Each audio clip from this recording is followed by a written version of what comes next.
Welcome back to Petty Astrology. I'm Kaycee Felton-Lui, your host, coming to you with a brand new episode just in time for this new moon in Capricorn that's very powerful. And there's a lot we can do with this on a personal level. Just before that new moon, a court is meeting to decide whether or not 30,000 people being carpet bombed while millions starve is a genocide or not. And even if they decide it is, they may not be able to actually do much about it. Meanwhile, tens of thousands of people are getting infected with preventable respiratory illnesses that cause death and disability. And the government and the pastors and the media and your boss, some doctors and even your friends, they'd rather not hear it or keep up with all of that gosh darn reality at our expense. It costs us so much to do nothing, to stay where we are. The systems we've been told are there to protect us, to free us, are crumbling and taking lives with it. We're seeing all the cracks, and now those of us paying attention, we can see that the people who have long held power misuse it. The entire thing is built on a shitty foundation, and none of it should be normal. And that's the reality of where we're at this moment in time. But that's disempowering, and yeah, it bums me out. But that's not the whole story. Because we're in the story. We're deciding on what happens next in the story. And we're all doing that together, whether we realize it or not. So what about your power? My power? Our power? What would happen if we accepted that we have the ability to create change because of the very fact that we're human beings? If we gathered our resources together and decided to do things differently going forward? To build something powerful and new. Something that you've wanted for maybe longer than you've been willing to admit. So for this new moon in Capricorn, get very clear about what you are building and who you want to build it with. What is worth the work, the time, the discomfort that comes from doing something new? But things are changing, whether we like it or not. So what are you leaving behind for those that come after you? We are each an ancestor, a legacy. What you and I do today is the foundation for the future. We're holding hands with a world that doesn't exist yet. What do you want that to feel like? And how are you going to help build it into your life? Today on the podcast, I have a conversation with astrologer Cathy Sauto about the astrology of comedian Katt Williams. Then I'll answer a question from the astrology hotline and talk a little bit more about how you can take advantage of the energy of a new moon. So I was finally able to get our Ohio Petty Astrology correspondent here on the podcast for this special episode to talk about the astrology of Katt Williams. Hello. How are you, Kaycee? I'm good. I'm excited to have you here finally. I'm excited to be here. You are from Ohio, and so is Katt Williams, and I feel like you, much better than me, are able to kind of speak to where he comes from. Well, we're from opposite ends of the state. Mm-hmm. He was born in Cincinnati and was raised in Dayton, which is on the west side of the state. I'm in Northeast Ohio, but it's Cincinnati, similar to Cleveland area. It's a big city. Mm-hmm. Dayton, I'm not familiar with, but outside of the big cities, we have corn and cows. Yeah. So you know all about that. Yeah, all about it. It's a great time. Love the Midwest. Lots to do. One of the first ways that I heard about this podcast interview that we're going to be talking about today, because Katt Williams is back in the news, and so he gave a very spicy interview on Club Shay Shay podcast, and that kind of caught your attention. What was it about that got you interested? Well, I saw some of my friends posting online about it, like, oh, that Katt interview. And I'm like, what Katt interview? I haven't seen anything. And then our friend and mentor, medium Carrie Wilson, told me, hey, you have to check this interview out. Go on YouTube, Katt Williams. It'll be the first thing that pops up. So I searched for it.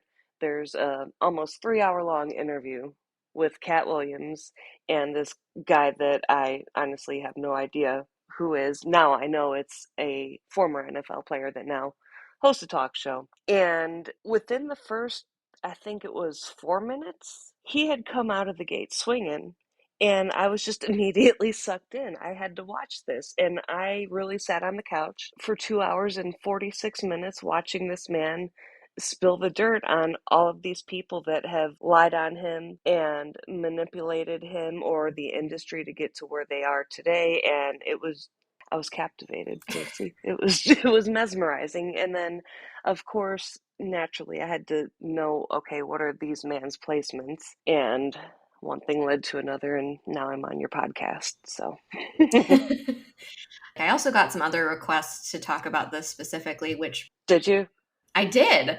If any listeners have ideas about what they want to hear me talk about on this podcast for future episodes, you are welcome to join my Patreon for free. There's a submission form that lives there for you to submit requests. So yeah, thank you to Cathy and to the others that requested that I talk about this because it is really very interesting. I know Katt Williams as an actor and a comedian, and he's been around for a very long time and been very funny for a long time. And I really didn't know a lot about his personal life. So this almost 3-hour interview was more Katt Williams than I've ever had in one sitting before. And Right. it was new to me. It was interesting to hear him. I enjoyed hearing him spill tea, and also the little bit that we got about his personal life and his kind of orientation towards the world was... It was fascinating because I've only ever seen his stand up Mhm. or him playing like a pimp role in a movie, so I didn't know how well read this dude was. He is very intelligent and Mhm. he knows how to work it. So it was really cool to see the person behind the craft. Absolutely. I feel like I learned a lot about him, even though he didn't say a ton about his personal life. I feel like it was enough to really give me a different view on him as a person, which I really appreciated. Definitely. So, Katt Williams, he's born on September 2nd, 1971, in Cincinnati, Ohio. That makes him, he's got a Leo rising. He has a Virgo sun and Venus, a Leo Mercury that is retrograde. He's got an Aquarius moon and an Aquarius Mars, and the Mars is retrograde. So, those are his personal placements. I gotta say that the Virgo energy seemed to really jump out immediately from that interview. He does not miss a beat. He said himself that he kind of keeps tabs on everyone. He obviously notices when people drop the ball, when they're not doing what they should be doing, when he has a better idea of what they should be doing. Very perceptive in that way. And critical and concise. Yeah. And very much an observer. The Virgo and the Leo jumped out at me right off the bat. The Leo kind of slapped you in the face through that whole interview. It was apparent. It was very apparent. But he said something about, I'm only 5'5", but I walk into a room and I get real big. And I said, where's the Leo in that chart? I look it up, sure as shit. Leo rising and Mercury. Mm-hmm. And then that first house Mercury as well, like, I feel like it's kind of a what you see is what you get sort of energy with him. And there's a tremendous amount of pride that he Yes. has that was just kind of Yes. dripping through this whole interview. He is very proud of who he is and what he's done, and he has a lot of integrity. And that was something that he wanted to portray, I think, because I think the integrity is the key word there. Integrity is what I see when the Leo and the Virgo energy blends. Another part of the Leo rising is he mentioned when he was a child, he liked to study powerful people. I thought that was pretty neat. He was very well read, and he was reading by age 3. By age 7 or 8, he said he was reading the encyclopedias. He understood that knowledge is power. And if we reflect on the themes of Leo, power is one of those. So, but he speaks in such a manner that is so neutral, and I feel like it really leaves it up to the listener to take it as you will. Like, I'm just saying, kind of, he's just putting it out there. Well, so it's funny because with that first house, Mercury, Mm-hmm. him being an early reader is one way that can play out. And obviously that was the case for him. He's also got Uranus in his third house, which is in Libra. And so I feel like he is a very intelligent person, just even just looking at his chart. And our charts are always just a reflection of us. And again, we say this all the time on the podcast, but it's worth saying again. If you have placements that are similar to Katt Williams, it doesn't mean that you are just like Katt Williams. You're probably not as funny as Katt Williams, I'm sorry to say. Astrology is very individual when you kind of get down to the depths of it. So nobody take offense on anything that we say today, and know that it doesn't make you just like somebody else to share placements with them. No harm, no foul. The energy expresses in a multitude of ways. It is a spectrum. And sorry, but not everybody can be Katt Williams. That's just Right? the way it is. It's terrible out there. He's also got that 10th house Saturn as well. So in terms of like his views about power were very strong and very pronounced throughout that interview. And just speaking of like his early life, he talked about his father, and he had early conflicts in his family, grew up being a Jehovah's Witness, and sounded very conservative in a lot of ways from the little that we got from him about it. He has Jupiter and Neptune in his fourth house, so both of those would lend me to believe that there was a lot of ideology and morals emphasized in his home and in his upbringing. And of course, with that Saturn in the 10th house as well, I am inclined to think that somebody had a lot of power and authority in his home. And I'm sure that him being so studious is part of him kind of having to navigate that early environment, right? He's very intelligent. He obviously took in a lot of information about a lot of different things very intentionally. I would go as far as to say, but at least based on the interview that we got, that powerful character in the home was most likely his father. He's very careful about how he spoke about his family and how he spoke in general, but he really wanted to emphasize his respect for his family, even though he is obviously not a Jehovah's Witness at this point in his life. He really wanted to portray it as a conflict and really left out a lot of the details about what the conflict revolved around, but he could not deal with the confines of his upbringing. And I had no idea that at age 13, he was essentially homeless because he decided that he couldn't live under that roof anymore due to the level of conflict that was coming from it. It seemed to be a point of major contention.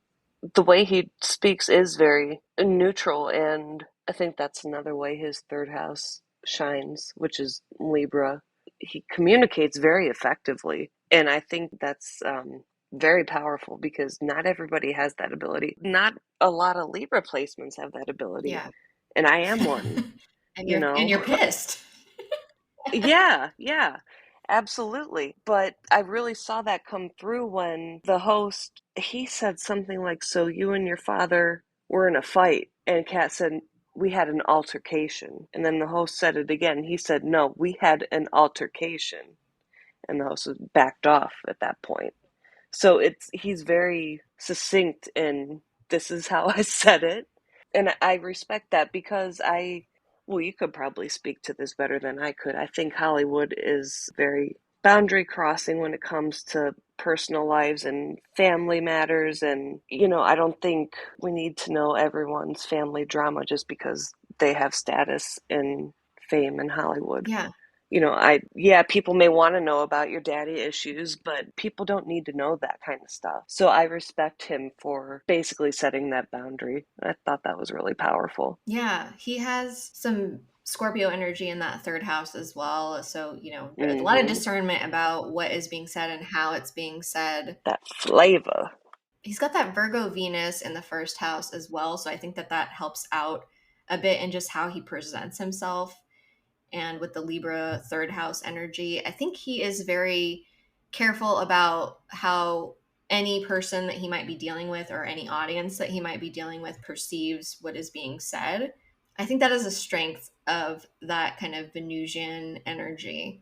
Yes, he even said it himself in regards to the audience that, he knows how to work a crowd, essentially. My words, not his. And even in terms of if he's performing for a black audience or a white audience, what jokes to tell, what's going to make the Republicans laugh versus the Democrats, or the East Coast versus the West Coast. And I think knowing how to finesse, that audience really put him ahead. And he studied what jokes made people laugh the most. And he would sit back and observe other comedians doing stand-up and see how many laughs they got in the same 15-minute set. I mean, hello, like if his chart doesn't scream that, he's very methodical in his approach. It's almost scientific in a way, and I can see with that precision, with the Yeah. Virgo energy that he's got going on, that precision is Yeah. really apparent in just kind of every aspect of the way that he lives his life, it seems. Most definitely. But I think what people don't always remember is that it takes a lot of intelligence to be really funny. It takes a lot of observation and wit. And, I think that only adds to his comedic perspective. I also really loved that in this interview, he really emphasized himself as a writer, which is not something that I had necessarily thought of him as, although, most comedians write some of their own jokes at least, or at least when they're getting started. So it's kind of just part of the gig. But he really identifies as a writer. And again, he's got that first house Mercury. And I thought that was really cool for him to be so proud of, because, yeah, not everybody can write these jokes that win over roomfuls and thousands of people, on all of the many comedy specials that he's had. Like, he is very proud of his achievement. I think he should be, because he has obviously spent a lot of time perfecting his craft. Now, let me ask you this. Since I'm on your podcast and it's my turn to interview you. Yes. Since you're also a writer, what do you see in his chart that might lend itself to his talent? Well, I think that retrograde Leo Mercury in the first house, I think he's obviously a performer, because I think maybe if you're not super into comedy or maybe into the industry stuff, it can feel like as an audience member that comedians just get up on stage and they're just naturally funny. And that's certainly a thing that happens, but comedians, especially when they get to that certain level, all of that comedy is pre-written, pre-planned, pre-practiced. And so looking at that, I'm like, he is naturally a performer, but with that retrograde Leo Mercury, he's also an out of the box thinker. And I just think he's a very mental person, especially with it being in his first house. So I just see him having a lot of thoughts and wanting to do something with it. And he lived on the streets for, from an early age, at age 13. You probably honestly have to be pretty funny to kind of make it through that experience of just being on your own. Yeah, gotta find the humor. Yeah. He's had a lot of really interesting life experiences as well, which to me is writer fodder, right? Because we usually have a reason that we want to say something, that we need to be heard in some way.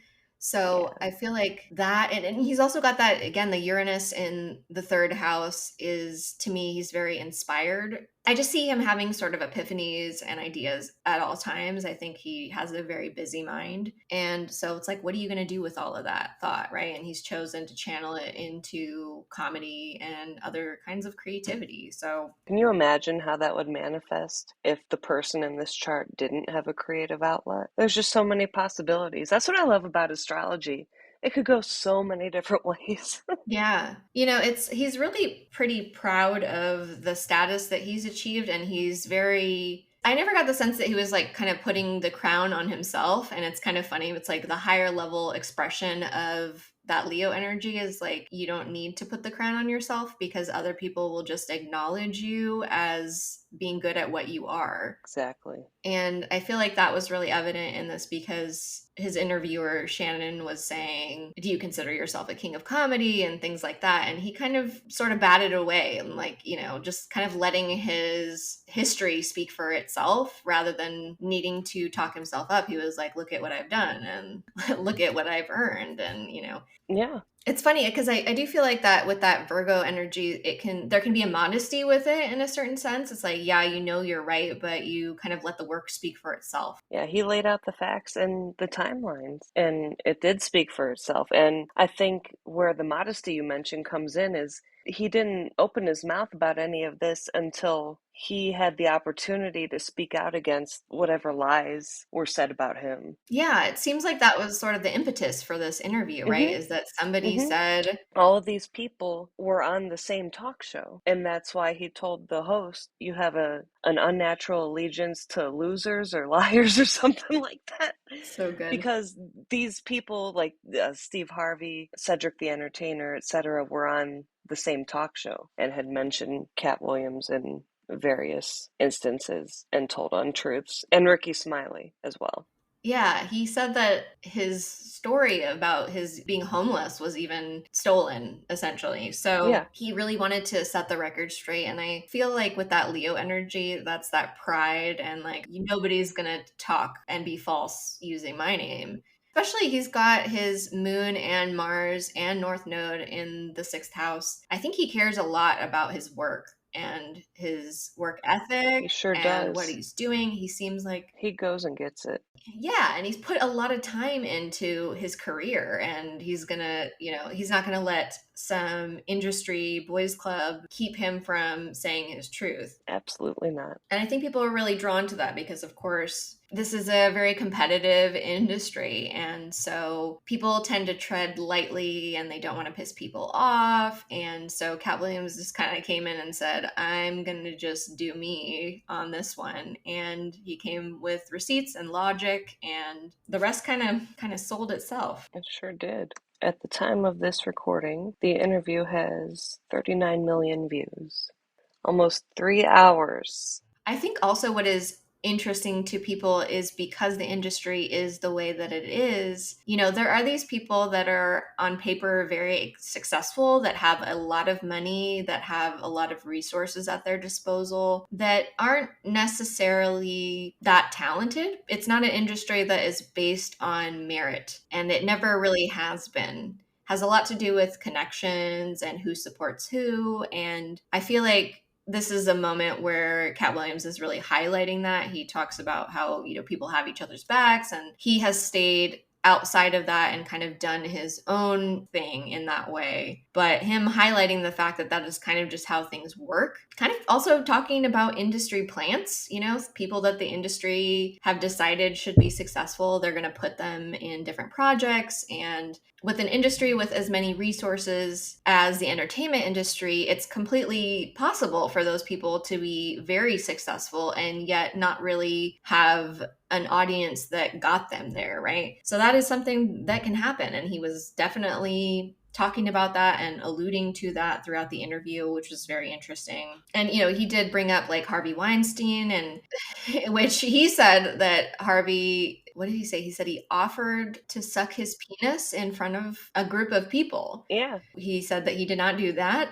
But, he's saying these things to say the fact that it's an industry and it's very competitive, which was funny because I thought the interviewer was sort of surprised. He comes from like a sports background, so he seemed a little bit surprised that things were as competitive in entertainment and in comedy as they are. And yeah, they're really competitive. It's a lot of people want to be big. They want to have people knocking down their doors to do projects, and they want, the money, the fame, the respect, all of that. So people are willing to do quite a lot. And I think that's what he was saying is, I'm not willing to do what other people are willing to do, and I'm still very successful. So I think he takes some pride in that. For sure. He also said that he stayed away from drugs during the time that he was on the street. He really wanted to emphasize that he's a weed and alcohol type of guy and not a hard drugs user.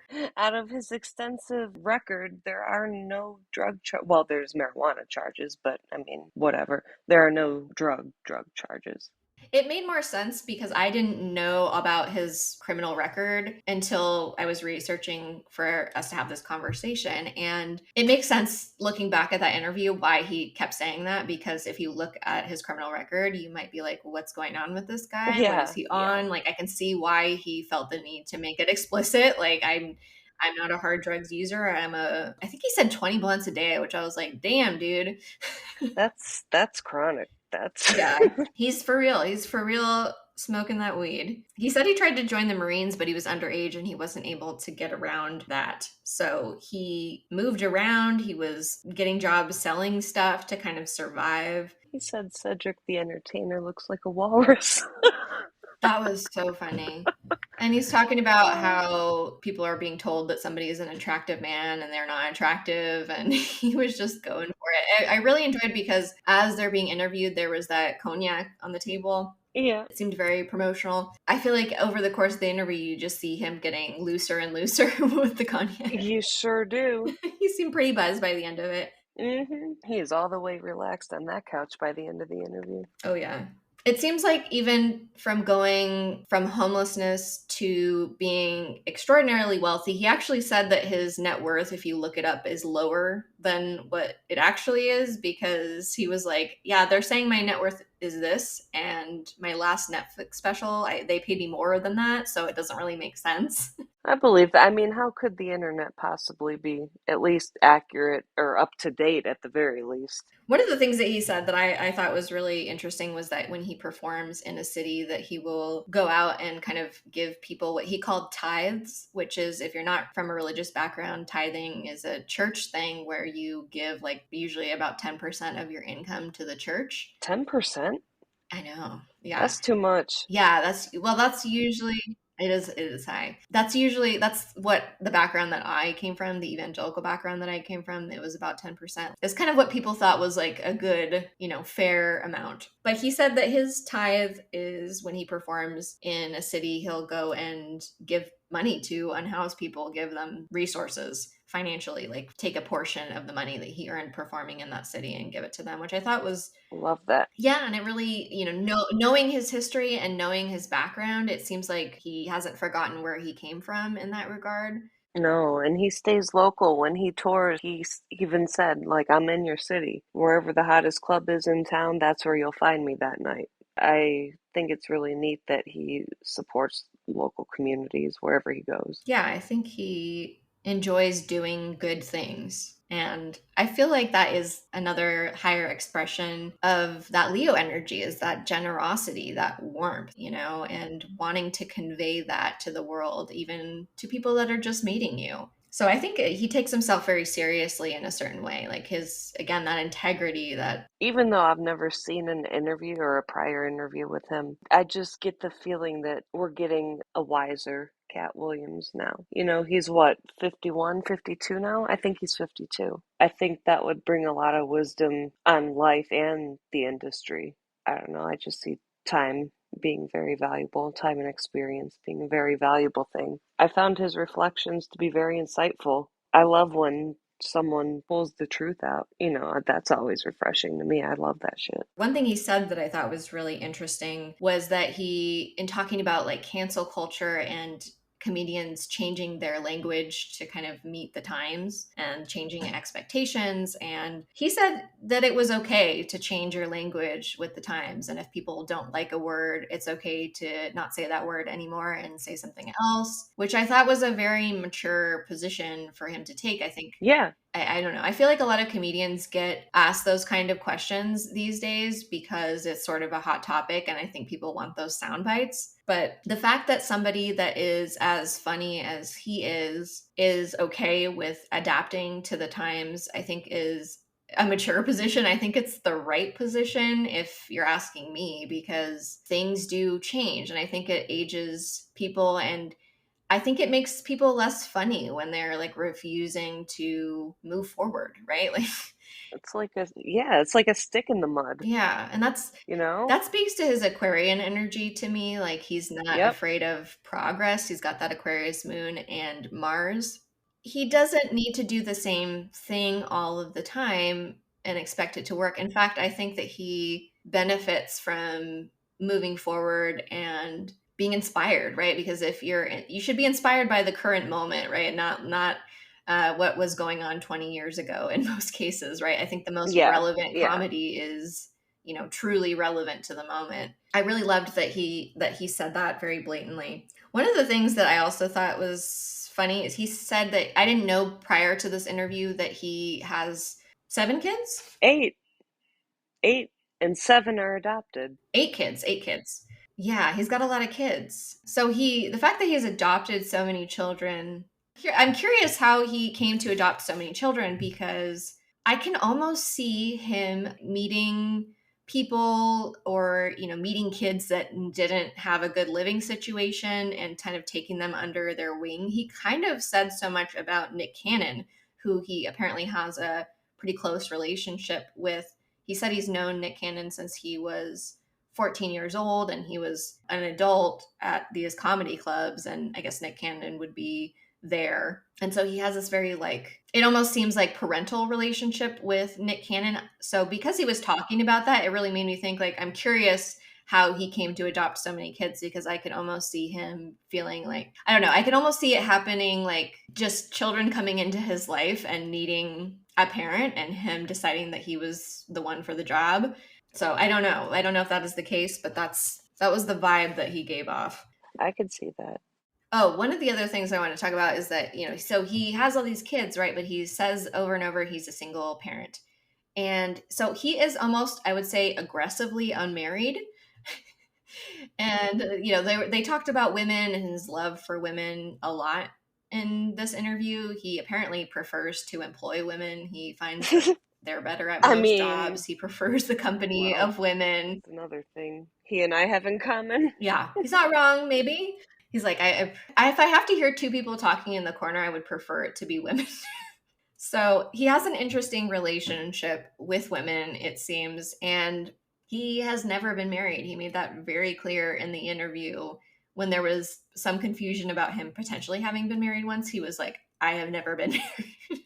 And it's funny, he has that Aquarius 7th house. So it's there is this quality of unpredictability about his partnerships, maybe, and he's also got some Pisces energy in there as well. I do feel like he really has to have the right connection. He has to have a very specific connection, I think, to be in a partnership with anybody. And he sounds like he's not very interested in becoming married, but yeah, not a commitment like marriage. Yeah. And I'm not saying that I just don't want people to look at this and be like, it says in Katt Williams' chart, you can't get married. That's not what I'm saying. Yeah, no, not at all. Not at all. Quit it. Yeah, so stop it. Don't. It's funny though. It seems like it is his preference to have maybe these shorter term relationships that kind of companions. That run their course, and that's cool. It's funny. He also was talking about his type, and considering that he has that Aquarius Mars, and he was saying that the type becomes not the type anymore once you've had the type. And that is, I feel like that's a funny expression of that Aquarius Mars. It's I tried it and it wasn't my thing, and it was the thing for the time, and then I've moved on. So it is funny that there is this, moving on energy about his chart and his partnerships as well. So, okay, Kaycee, it's time for my next interview question. He has a 1-degree Aquarius moon. Pluto's at 29 degrees Capricorn right now. How do you think Pluto in Aquarius may play out for him? I know that's a really wide trajectory to even. I'm interested on your take. Yeah. It's interesting because that Pluto is going to go right over that moon this year even, and it'll retrograde. And I have lived through Pluto going over my moon, and it was probably the most difficult transit that I have personally lived through. And it doesn't mean that it's going to be difficult on the same way for Katt Williams, but there will probably be some intense emotional experiences for him, and I hope that it's for good reasons. You do come out the other side kind of squeaky clean in a certain way. He's probably going to be letting go of emotional patterns that aren't helping him anymore. Do you think maybe this interview coming out could be ramping up that process, or maybe the engine's starting to rev, perhaps? What's interesting is that with his transits right now, he has Jupiter, which just recently went direct. It's in his 9th house right now, but it is going to pass over his MC again. So I would not be surprised if he's got some interesting projects coming up. He's also got Uranus in his 10th house. So he could drop some special, at any time as far as I'm concerned. He's on tour. He's going on tour in the spring because he's coming to Cleveland, and I might go because last time I saw him, he was funny as hell. So depends how COVID-y it is out, but we'll see. Right. Yeah, that would be a really fun show. His mood is in his sixth house, so it might be, it could be related to his work and his career in some way. Obviously, that's been huge for him. It seems like he's dedicated a lot of himself to his career. So Yeah. we'll see what he gets up to these next couple years, because I am very curious. Generally, it's a difficult transit because you're just one way or another, you're letting go of some stuff. Mhm. And sometimes letting go of things is painful, but I do say that he's already been through some really hard shit in his life. Yeah. So, I Yeah. feel like even if on an emotional level things are difficult for him, I know that he will be able to move through it. But it will be very interesting to see how that plays out and what kind of stuff he comes up with the next couple of years. But people obviously really want to hear what he has to say. So Yes. I would not be surprised if this interview is kind of part of this larger upswing for him in some way. Yeah, I think you're right about that. In my notes, I just have 20 blunts a day written in all caps. Well, really, I mean, what else is there to know? 20 blunts a day. Right? That says it all. I also really love that he says he makes a point to help young comics. Yes. He is supportive of young people in general. It's really interesting because he's got a Sagittarius fifth house. Fifth house is children. I do feel like he seems to be consistently taking younger people under his wing as sort of a mentor or a teacher, which is that fifth house energy. We love a good mentor. Yeah, and there's Capricorn energy in there as well, and I feel like, that's part of him reaching back and pulling other people up behind him. So I love that he cares enough to do that. He's not a close the gate behind him kind of a guy, it seems like. He also mentioned that he pays people for information, which I thought I was love it. right? Which I thought was Oh, very interesting too, because, he likes to keep his tabs on people. yeah, he's watching. He does have that first house Venus as well. And I think it's like a keep your friends close and keep your enemies closer energy that I'm seeing Yeah, in that first yeah, house. Like, I think he is very particular about the people that he likes to form relationships with. And so I think if you're in, I would imagine that he's the kind of person that kind of takes care of people in yeah, that he's certain got way. you. Yeah, Yeah, and then that Leo generosity, and he's got that 10th house Saturn. I do think that well, it's actually funny because that Saturn is in Gemini, and he is kind of a king of comedy, I would say. Like, I don't think anybody yeah, that knows anything about comedy would take issue with the fact that he is a king of comedy, but that's kind of a literal interpretation of that 10th house Saturn for sure. I agree with you though. And he's got a Taurus midheaven. Yeah, and so he does have that Taurus midheaven. I think that he makes it look easy. He makes what he does look really easy. He's got swag. That Taurus midheaven too is funny because he's got in this interview, he has this massive chain on and with this huge medallion that says woke folk. I didn't notice that. You're gonna laugh when you see it because it's like Oh so my obvious. God. It's It's huge. almost like some Flava Flav kind of is big. It's huge. So I think that is also a reflection of that Taurus midheaven, right? It's like he's got the money, he's got the look, he's got the outfit, and he's displaying it. And he's actually presented himself like he's dressed in sneakers and, very casually. And then he's just got this Wow. like big chain on it. And so I love that for a Taurus Oh, midheaven. He's got to show that, his that's pockets are right. lined and he's got a little bit of flash on, but he's also keeping it casual and comfy. So Perfect. I do think that he kind of enjoys a little controversy. I think he enjoyed spilling the tea, setting the record straight. I think he likes to gossip a bit. Mm-hmm. Of course. One of my favorite quotes from the interview is to be confident and not delusional is a real skill. Yes. And then he said the word delulu. Delulu. All those kids got him current. So Yes. he is very confident. It is, again, that Leo confidence, which when you feel the real deal is lovely. It's a really nice expression of that energy. Yeah, it's warm without taking up all the air in the room. Mm-hmm. Well, it is funny with that, again, the Uranus in the third house in Libra. Yes, he can be very polite. I think he knows how to have meetings, how to conduct himself in an industry and, move through it and all of the complicated political and social crap that just comes along with it. But at the same time, I see him not fearing being a disruptor with that energy. He's really not afraid. He'll be careful about, I think, how he upsets things, but Hmm.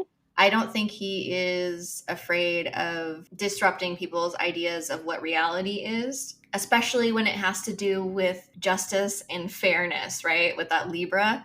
Yeah. He just did it for 3 hours. Like him talking about, not being delusional, right? Like, is that not, to me, that is the definition of not being delusional, right? Is to be willing to disrupt what people accept as true and real because it's not actually true and real.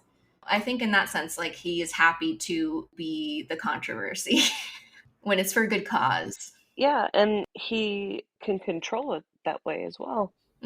There is a very controlled element to him.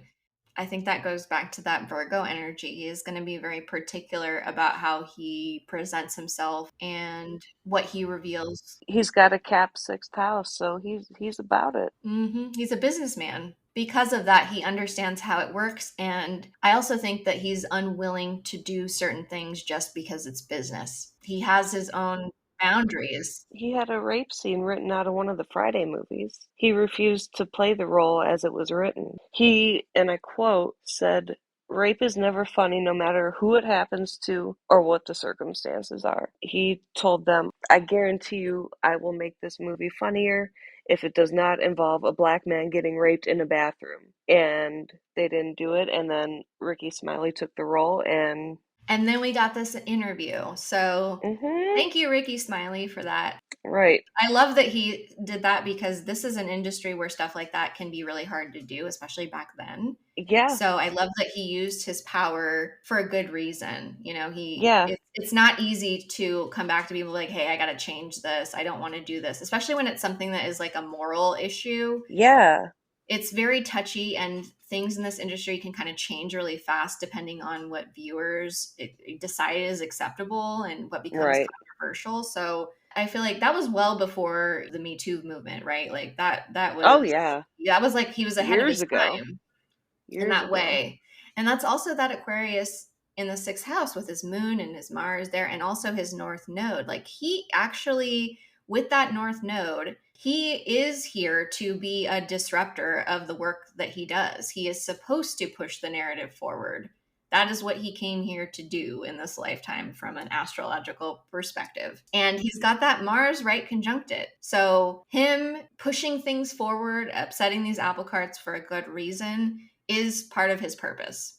He's kind of a little bit of a controversial figure in a lot of ways. Obviously, there are a lot of people in the industry that have issues with him, according to him. And he's also has pretty extensive record of kind of like public, Fuckery. issues. Yeah, he's kind of got wild card energy, it seems like, in a lot of ways, which is that also that Aquarius Mars. But what I see from that is that even though he steps out of line legally or socially, he is always able to continue making, working. He's always continuing to be able, and maybe even channeling some of that into his work, it seems like. Yeah, yeah. It seems as though he's always had forward movement. He always settles his charges and, gets out. He said, if you pull me over 15 times, I'm going to have marijuana on me or a gun, so stuff like that. It's inevitable. It's going to be there. Yeah. And I respect that. He also said that people who sold their soul to Hollywood they will pretend that things that happened didn't happen. He hasn't taken shortcuts, and unlike other people, he won't take money to be shut up. So I think that's a really good kind of summary of his orientation towards the industry, his irreverence for the industry. Zing. I think he understands it well, and I just think he's not about it. He's not about the same games. So I respect him very much for that, because it's tough. Few people can kind of get away with what he does.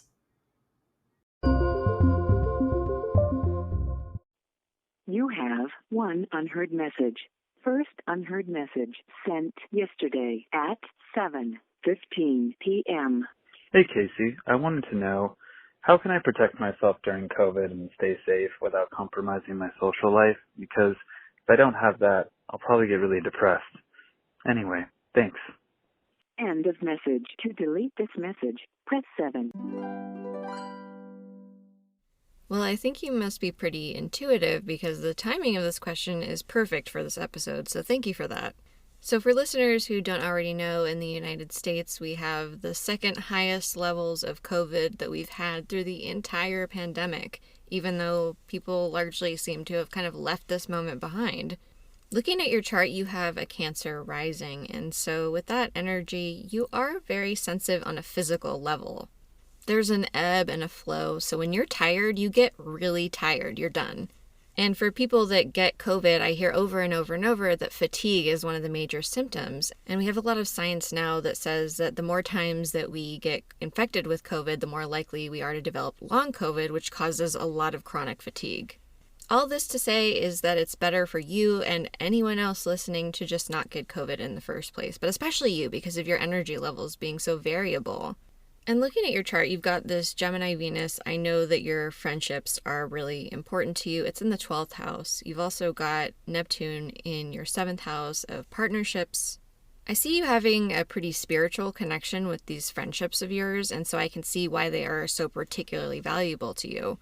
So one thing I would say in this moment where we have COVID and all these other viruses and illnesses raging is that we are going to need to change our approach. So I would say if you haven't already had some maybe uncomfortable conversations with your friends about stepping up mitigations when you guys hang out, that would be a good place to start. Like, you really need and deserve these soul connections with the people that you're closest to. So if you can't have a difficult conversation that is really about protecting your health and theirs, then maybe it's worth reevaluating what the basis of those friendships are.